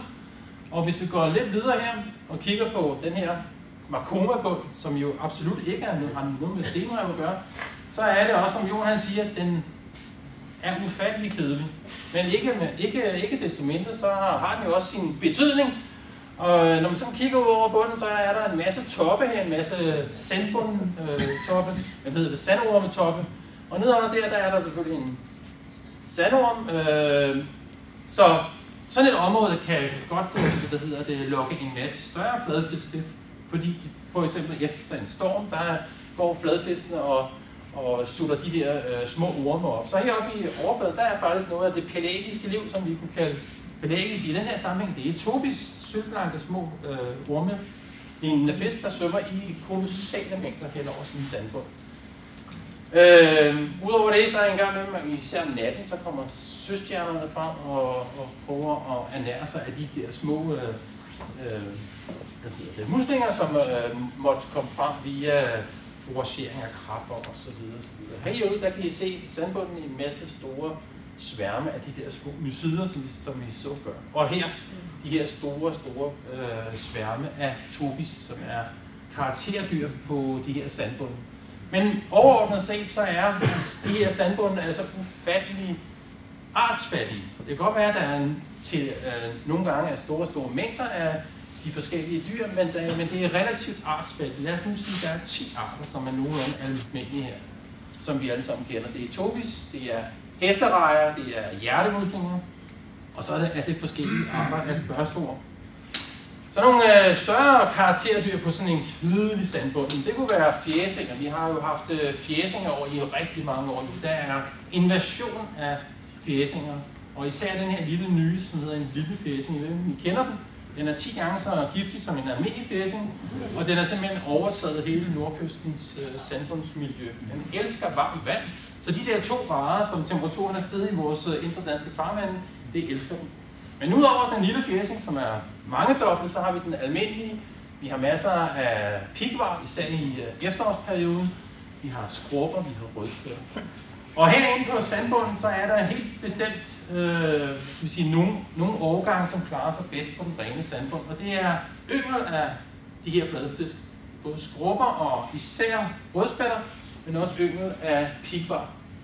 Så rigtig vigtigt opvækstområde, de her sandbundsmiljøer, men der er ikke så mange arter. Lige så snart vi begynder det her, nordkystens blandede bundtyper, lige så snart vi har bare så meget som en sten, der ligger på sandbunden, eller en stængel af en strækketang, eller en stor sten, der ligger, eller nogle blandede sten, så kommer livet, og det gør det i mangfoldighed, som man tror, det er løgn. Det er altså gange 10 gange 20 flere arter, bare der ligger en sten på sandbunden. Eller nede i bunden her, hvor strængetangen går op, nede i bunden, så er der typisk en muslingerskal eller en sten, og det her strengetang, det står ligesom sådan en fane op i vandet. Så lige så snart der er en ændring af sandbundsmiljøet, så kommer livet. Og det er meget påfaldende. Hvis man er havørredfisker, så er det påfaldende, at kanterne på stenredet, hvad der ellers måtte komme, kanterne på stenredet og sandbunden, det er en meget, meget god, hvad skal vi sige, opholdssted for mange af de blanke havørreder, vi har på kysten. Fladfisk på den blandede bund, lige så snart vi kan se her, der er nogle sten her, der er nogle blåmuslinger, og der er noget sand. Hvis de nu bare var blåmuslinger her, så var der næsten ikke nogen arter. Men lige så snart vi har en ændring af forholdene, altså sandbund, blåmuslinger, sten, alger osv., så eksploderer antallet af arter bare. Her der kan I se en dejlig skrubbe ligge, og du har forløst af de blåmuslinger, der er skrubben også der, og du hjælper også med skrubbe her. Og så nede, og så ser man lige, hvad der er. Hvad er det, skrubberne og rødspætterne og isingerne er ude efter? Det er muslingerne. Det er østersømuslinger, og det er hjertemuslinger i store mængder. Og de kræver altså noget salt i her. Eksempler på den blandede bundsdyr, det er tangrejer herovre. Tangrejer, de putter sig ned mellem algerne, men lige så snart der bare er en lille savtangs-ting, der sidder på en lille sten, så kommer tangrejen i store mængder. Nede under stenene, lige snart der er lidt sten og lidt muslinger, så begynder de forskellige børsteormsarter at komme mangfoldigt. Og måske op på nordkysten, der kan vi gå op og tælle måske 40-50 arter af børsteorm, hvis bare der er lidt substrat omkring sand. Her der er også et meget godt eksempel her på, lige så snart der er en lille smule bromelyrer på bunden, så kommer de store sværme af mysider, eller pungrejer. Pungrejerne er uhyre vigtige for hele miljøet heroppe. Her der har vi også noget spændende, fordi før vi kommer over i den egentlige stenbund, så kan vi komme på forskellige overflader og forskellige overgangsformer. Og det her det er jo lidt specielt. Det er lidt randbund her, så er der noget ålegræs, der er nogle sten herover, og så er der en masse sten nede under savtangen her og blæretangen. Og de her områder, det er noget af det mest artsrige, vi overhovedet har i vores nordkystmiljø. Ja. Oppe foran Dronning Mølle, jeg ved ikke om I har snorklet det op foran. Det er meget påfaldende, når man kommer ud på lidt dybere vand. Det var ikke det. Når man kommer lidt ud på lidt dybere vand, så kan man simpelthen se, altså sten er jo simpelthen fjernet også ude på dybere vand deroppe. Men nogle gange så kan man se sådan nogle rammer af sten, der ligger og kredser nogle ålegræskloner ind. Og det er helt typisk at se, at de her sten, de beskytter ålegræsset mod tilsanden.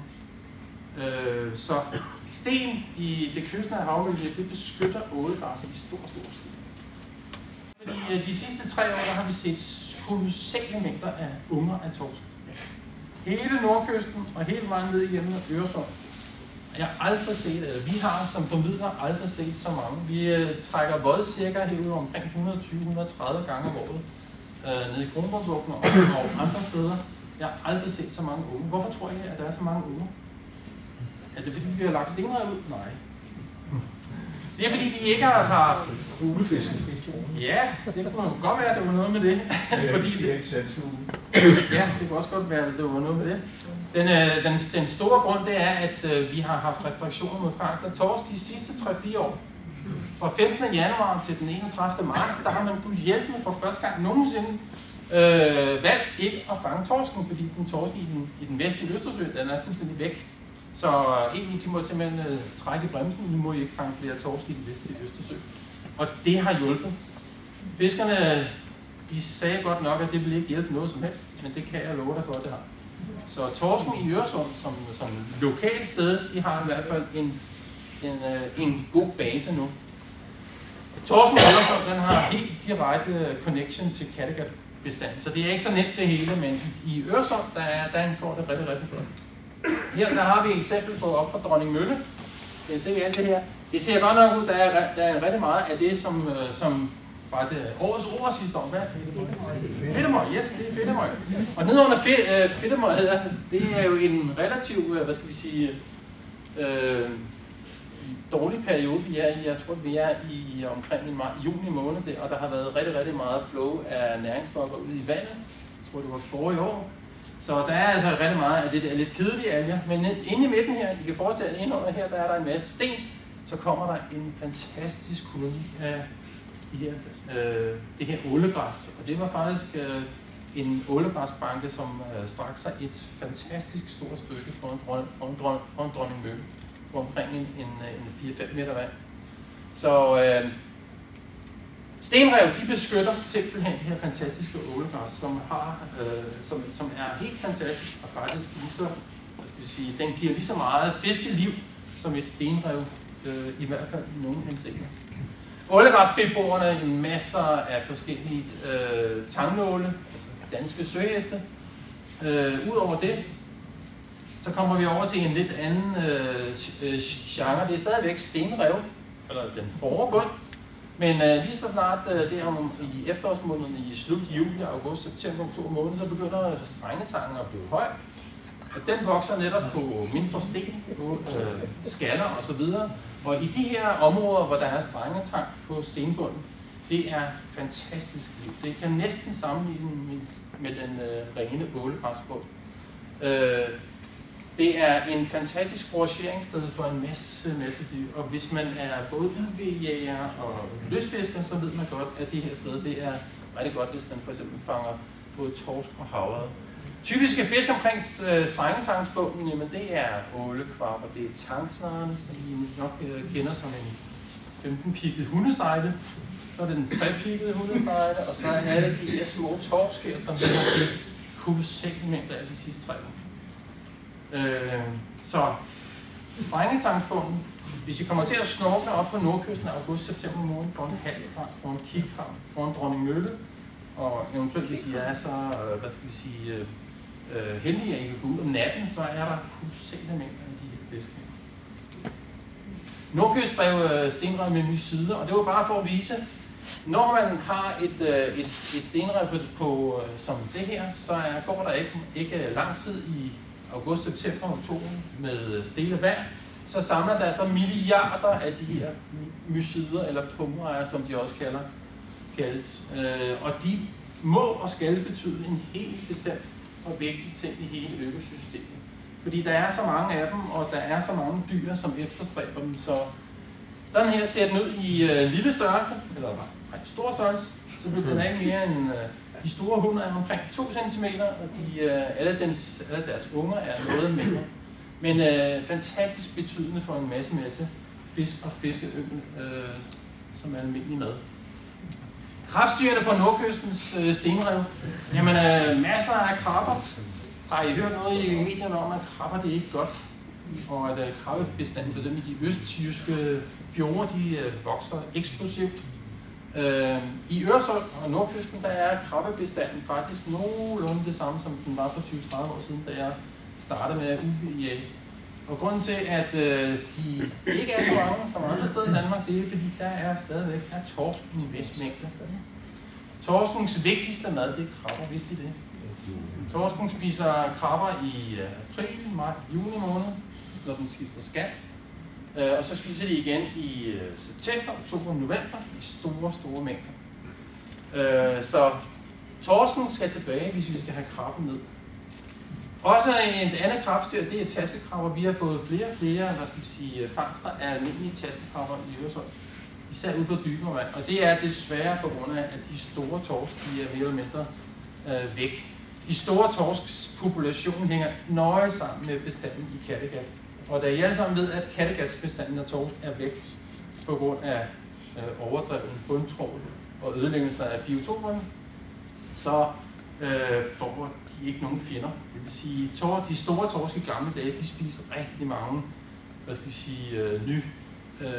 afskallede taskekrabber, men de har altså større muligheder for at overleve nu, de her taskekrabber. De største taskekrabber, vi har fanget, de har været op til den her størrelse. Og vi har faktisk en, vi kalder Søren, oppe i et af børnene. Det er vores garnfisker Søren, der har fanget den, og han gav den til os i 50 års fødselsdag. Det havde vi i 23 faktisk fødselsdag. Så han kom med den, og den står der. Det er meget stolt af. Og vi har den endnu. Nå, så er der også roskilderejer og tangrejer på de her stenrev i en masse mængder. Og den her, det er tangrejen, en meget smuk reje. Og her i sidste uge, der opdagede vi faktisk, at vi havde en anden reje, som vi ikke rigtig vidste, at vi havde. Det var lidt pinligt. Det var noget, der hedder en brakvandsreje. Den har bare ikke nogen blå klosakse. Her der har vi et eksempel på et meget massivt stenrev, som er massivt dækket af tang. Og når man kommer over sådan en biotop her, og den er massiv, så er der faktisk i min verden lidt færre arter, end der er de steder, hvor der er lidt variation i billedet, med sand og strengetang og det hele. Så variationen, det er det, der gør, at vi har den her meget høje diversitet. De her små fisk, vi har her, det er så til gengæld det, man ser i store mængder under de her massive former for tang, som ligger på de massive mængder af stenrev. Det er toblædte kutlinger, der kan være millioner af dem der i efterårsmåneder, og de er selvfølgelig også en meget vigtig ting til de andre fisks føde. Stenrevets typiske fisk, jamen der er masser af ål, lige så snart vi har gode forekomster af både stenrev med alger på, så kommer der rigtig mange ål. Vi har de vigtigste læbefiskarter. Vi har Danmarks smukkeste fisk. Er nogen, der kender den her? Savgøl. Og den er striber på spruten, det kan jeg altså kende den på, det er han. Hunden, den er lidt mere svag i farverne. Det her det er en havkaruse, den har jeg garanteret også set. Det her det er ubetinget Danmarks mest almindelige fisk, men der er ingen, der kender den. Det er meget sjovt, ikke? Den er ikke større sådan her. Så har vi selvfølgelig multerne. I gamle dage, dengang jeg indvigede for 20 år siden voldsomt op på nordkysten, i dagtimerne, der var der rigtig mange store multer, og de er næsten væk alle sammen. Højst sandsynligt fanget af garnfiskere. En multe på den her størrelse er omkring 30 år, så det er virkelig voldsomt. En meget, meget langsom vækst og udvikling, de har de her multer. Så det er højst sandsynligt derfor. Så er der torsk. Rigtig mange torsk, især i de yngre årgange, især om efteråret, der får vi altså store mængder af dem nu. Hvor mange år bruger en torsk på at blive som spisestokke? Jamen, du skal regne med 10 cm om året, hvis den får godt med mad. Så om 40 cm, så er den 4-5 år. Så det tager rigtig, rigtig mange år for at få en rigtig stor gydebestand. Så sådan en torsk på 20-30 kilo er jo rigtig, rigtig mange år gammel, alt afhængig af hvilken lokalt miljø, den har vokset op i. Så når vi har været i gang med at ødelægge torskebestanden ude i Kattegat og Øresund i 70'erne og 80'erne, så tager det i hvert fald 40 år, for at vi får dem tilbage igen i store størrelser. Det pelagiske liv, det er jo lidt sjovt, det som jeg snakker om i starten, fordi lige så snart vi har med stenrev at gøre, hvis I nogensinde tager med mig op og natdykker op på nordkysten, fra Byshold Strand eller noget andet, i august-september måned om natten, så kommer de af i store stimer helt ind på det lave vand. Og hvad tror I, de spiser? De spiser mysiderne, som I så før, de små krabstyr. Og der kan komme så store mængder derind, som der er simpelthen sildestimer, der støder ind i om natten. Meget, meget imponerende, men de ved godt, hvor de her mysider de står henne i store mængder. Så er der selvfølgelig hornfisk en masse, både når de trækker væk fra Danmarks sfære i september måned, men også når de kommer til Danmark omkring i april måned. Hestemakraller, dem har vi ikke haft i nogle år nu, men hvis de kommer, så kommer de i millionvis ind og trækker langs kysterne. Og så er der selvfølgelig makraller, som man både kan fange lidt ude på dybere vand, men også inde på kysten, hvis man er heldig. De store sten på stenreden, som Jon også snakker om, alle de her store, det var sørme en, de havde undgået at fiske op, dengang de fiskede dem. Den er cirka, ja hvad er den? Den er sørme stor, 3 meter i diameter. Og den er højst sandsynligt været så stor, så de ikke kunne trække den op. Men jeg kunne forestille mig, at der havde ligget en helt bjerg af sten omkring sådan nogle der. Typisk så ligger torskene, hvis man er ude i, så ligger de nede i kanten der og gemmer sig. Og hvis der er rigtig mange sten, hvis man er så heldig at finde et sted, hvor der er rigtig mange store sten, så kan man næsten altid være sikker på, at der er godt med sådan nogle mellemstørrelses torsk. Det her det er jo ikke særligt dybt vand, kan I se. Det er ikke mere end 4-5 meter, men alligevel. Hvis der er de her torsk her, så er det jo sandt. Det er et afsindigt vigtigt gemmested for de her lidt større torsk. Og jo dybere vi kommer ud omkring 10-12 meter, jo større bliver behovet for at gemme sig. Og typisk her i de der måneder, forårsmåneder og efterårsmånederne, men så foragerer de i de her store tangskrog efter krabber, der lige har skiftet skat eller er for små. De her torsk, som den er godt nok fanget nede foran hvad hedder den, Charlottenlund, tror jeg. Men der var Der var alle torskene, de fangede på det her tidspunkt, de var spækfyldte med krabber. De var ikke engang bløde, de var altså hårde alle sammen. De er meget, meget vigtigt føde for torskene i hele Øresund. Der er en, der er ved at blive slugt der, som man prøver at undslippe.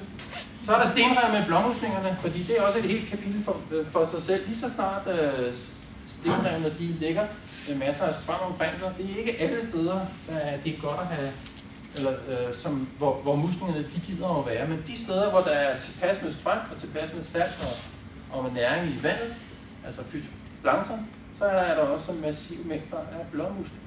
Og de der blåmuslinger, de kan filtrere helt op til 40 liter, 60 liter i døgnet, alt afhængig af størrelsen. Og når man kommer tæt på de her blåmuslingerev, så er vandet jo fuldstændig spritklart nede ved bunden. Meget, meget imponerende at se. Så meget, meget dejligt, at muslingerne de, under visse forhold kan etablere sig på de her stenrev. Og det her, der kan vi se en massiv forekomst af blåmuslinger. Det her det er ret dybt nede, det er omkring 10 meter nede, og det er, så vidt jeg kan huske, op lidt lille leje.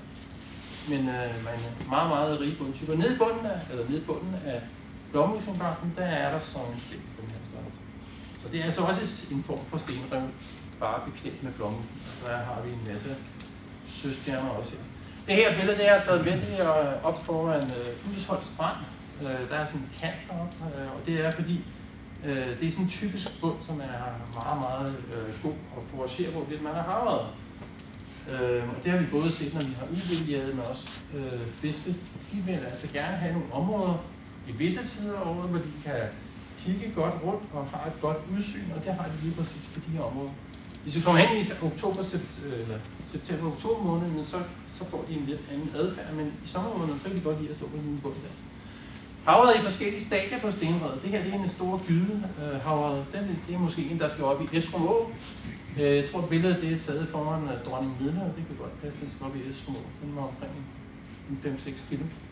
Men de søger meget, meget tæt på kanten, eller på stranden, og vil også svømme langs stenrevet. Hvis det havde været ren sandbund, så havde de haft en helt anden rute for dem. Så havde de nok været mere i panik, når de skulle ind til det ude. Den her havre, den er også taget om natten, og den her, den er også taget om natten. Og det er typisk sådan nogle sommerørred, 40-50 cm. Når de står og sover på stenrevet, så vil de meget typisk placere sig på de massive forekomster af alger. Og så vil de bare stå enten med hovedet ned i algerne, eller også hvis de foragerer det skumringen, så vil de stå mellem stenen og sand. Sådan kan stenrev også bruges. Det er sådan lidt op ad vand, og det er nok derfor, at jorden og mange andre ikke rigtig vil have stenene, at de går op over vandet.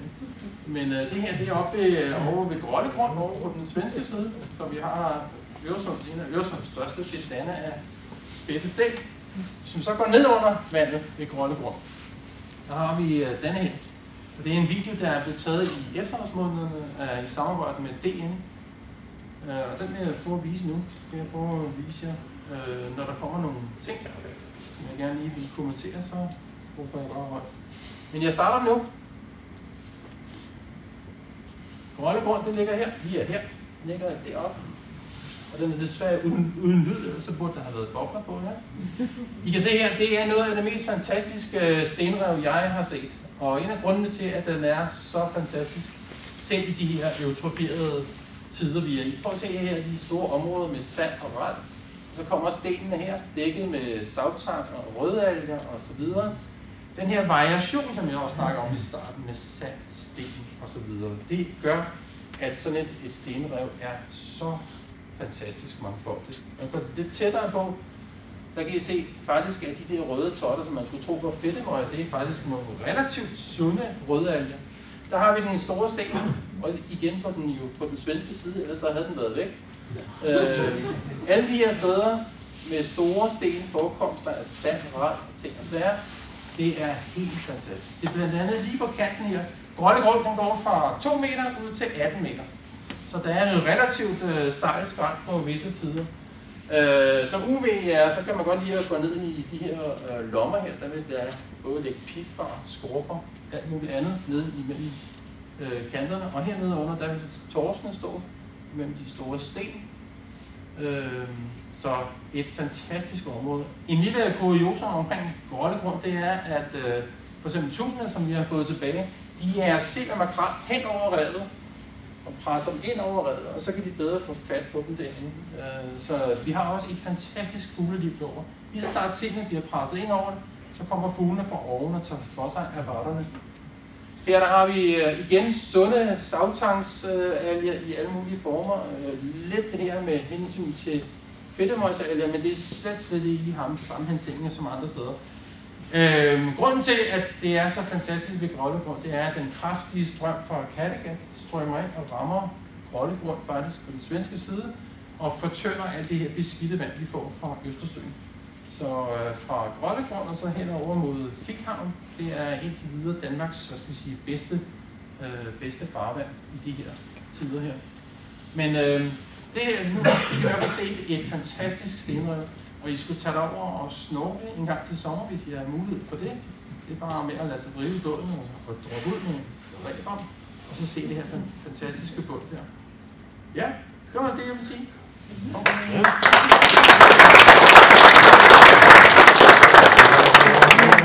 Som lægemand og ny i det her område, så jeg er lidt i tvivl om det egentlig står dårligt til, fordi du taler om Nordkystens Great Barrier Reef.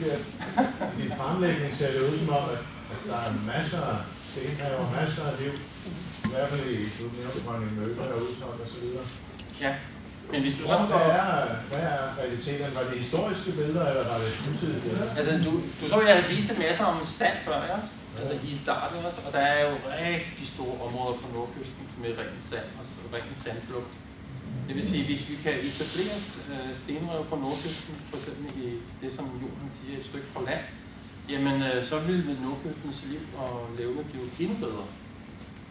Jeg har selvfølgelig udplukket de steder, som jeg kender, som jeg har snorket og flyttet på i rigtig mange år. Jeg kender jo også stederne, men der er simpelthen basis for at hvad skal vi sige, gøre Nordkysten great again. Det er virkelig, det er bare med, altså vi har fjernet så mange steder, så mange skjulesteder og så mange biotoper, så det er bare med at komme i gang, og det er relativt nemt. Du kan selv se jorden, det tager mange dage, så har vi stemmet.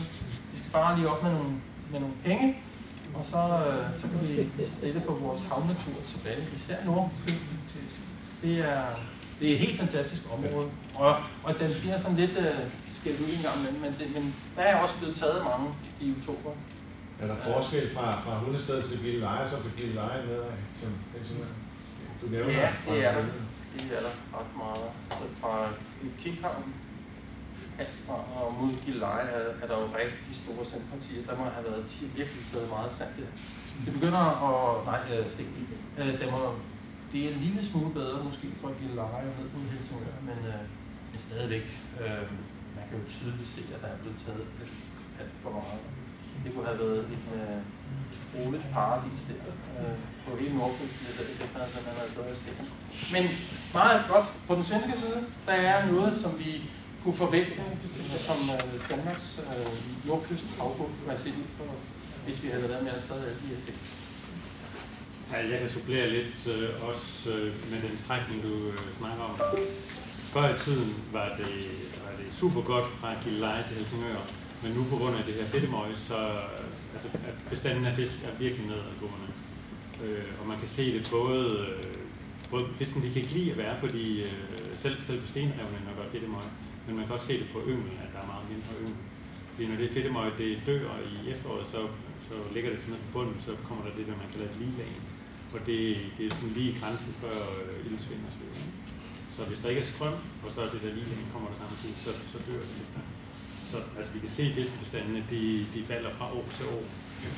For jeg er sikkert bekræftet, altså for 10 år siden, der var mulderne heroppe. Havrødderne er faldet meget i bestanden. Torskene er slet ikke på Nordkysten, altså de er nærmest til Helsingør. Og så ser man dem ikke før Hundested igen. Altså der er ikke nogen torsk på Nordkysten. Der er selvfølgelig de små, men der er ikke nogen store. Pikvar, sletvar og så videre er også meget mindre bestanden.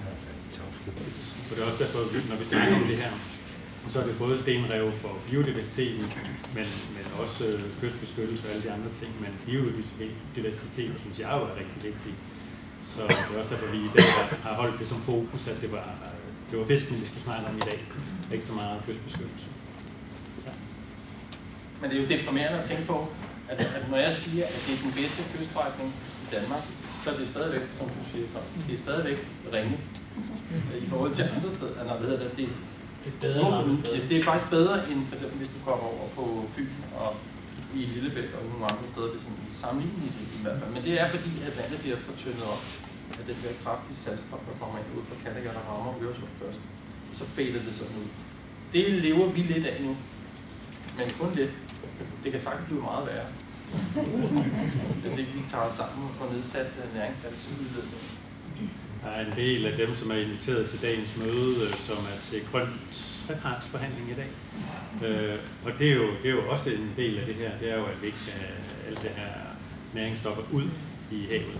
Så vi skal redde havet både fra land og ude i havet. Det er rigtigt, det du siger, at der er relativt godt her. Det er jo også derfor, at det er udpeget som et Natura 2000-område. Og dem, der er interesseret i at kigge mere, skal bare søge på nettet Natura 2000, og så Gilleleje, Flak og Tragten. Det er det område, der ligger heroppe. Og det strækker sig fra Råleje og hen til Ellebæk, hen ved Hornbæk. Og der har været 1500 hektar stenrev.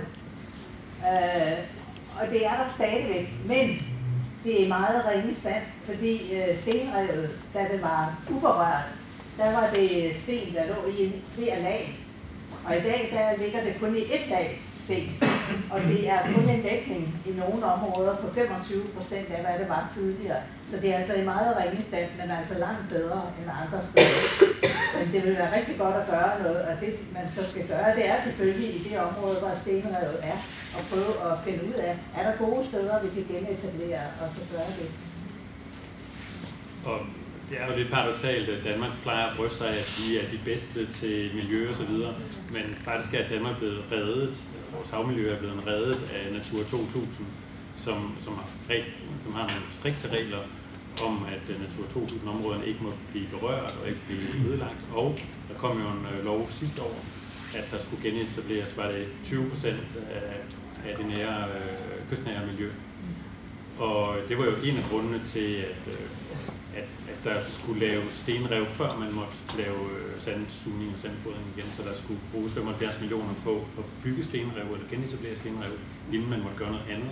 Så Natura 2000 og EU siger simpelthen til os, jamen I skal lave noget natur først, inden I må ødelægge det. Har du flere kommentarer? Nogen, har du en afslutning? Er der nogle absolut sidste spørgsmål? Hvad er den ideelle dybde for stenrev? Eller range? Altså, nu har vi jo lidt forskellige folk haft ind omkring de her møder. Og jeg vil nok sige, som Jon siger, altså hvis man kan lægge det omkring de der 6-15 meter, og så det kommer forholdsvis højt op. Fordi så bryder det bølgen, og hvis du bryder bølgen, og der kun er lidt vandoverflade tilbage, så kan du tage 96% af energien i bølgen. Ja, nu snakker du kystsikring. Jeg tænker på i forhold til biodiversitet. Ja, det kommer an på, hvilken fisk du vil optimere, om det er jomfruhummer eller om det er torsk eller hvad du vil. Men, og det kommer an på hvor klart det er, altså om det er forurenet eller klart vand. Der skal være lys igennem, så at der kan bruge alger. Men for havørrederne for eksempel vil det være forholdsvis lavt, der vil det måske være 6 meter, og for torsken vil det være dybere, fordi de kan godt lide de huledannende rev længere nede, hvor de kan hygge sig. Så det kommer lidt an på, hvilken fisk du har sejlet på. Ja. Der kommer den der sandfodring til at betyde, at man lægger sand oven på biotoperne og fjerner biotoperne. Det er jo bare blevet ringere. Altså, hele livet på Nordkysten skulle det blive så meget ringere. Men der vil sikkert blive nogle smukke sandstrand. Altså, det har jo været et andet, som det blev sagt, også en vurdering af, hvad kommer det her sand til at betyde, fordi man må jo ikke skade de stenrev, der er. Og der har man så forhandlet sig frem til, at den sandfodring, den vil betyde, at 46 hektar stenrev vil blive ødelagt, og derfor er de Nordkystens fremtid blevet pålagt at genetablere 46 hektar stenrev, før de begynder at sandfodre. Og det vil sige, at i 2027, der skal de faktisk etablere det her 46 hektar stenrev. Hvordan de så har regnet sig ud til, at den der sandfodring lige præcis skader det må guderne vide. Men det vi kan se, når vi undervandsserer derude, det er for eksempel foran klædefabrikken i Hellebæk. Der var der et af de her områder med kæmpe store, flotte sten og masser af fisk. Og nu lægger der bare sand op til, altså der er en halv til en hel meter dybt derude. Så det vil sige, 5-6 meter er begravet i sand. Og alle områderne der, alle stenene er bare begravet. Og det er sandt, det er jo fordi, at vi andre steder har puttet sand på, for at det skulle se pænt ud. Men vi ødelægger, altså vi begraver livet derude. Det er lidt sørgeligt. Det er 6 feet under derude. Ja. Skal vi, hvad det sørgelige ord?